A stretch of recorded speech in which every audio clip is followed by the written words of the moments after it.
काय म्हणताय, चिकन रस्सा करायचा आहे तर नक्की पहा.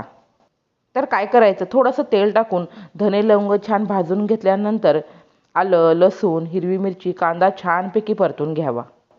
किसलेलं सुकं खोबरं, आता ओलं खोबरं किसून टाकलं तरी चालेल. त्यानंतर टमॅटो आणि भरपूर सारी कोथिंबीर टाकून छानपैकी हे भाजून घ्यायचं.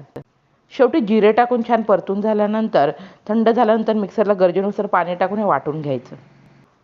आता कढईमध्ये तेल, तेजपत्ता, कांदा, हळद, हिंग, काळा मसाला, काश्मीरी लाल मिरची पावडर आणि तयार केलेलं वाटण, थोडंसं पाणी टाकून छानपैकी पाण्यामध्ये हा मसाला तवंग येईपर्यंत शिजवून घ्यायचं.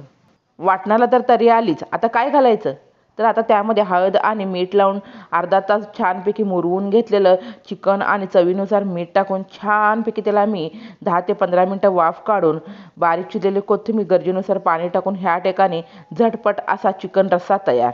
धन्यवाद.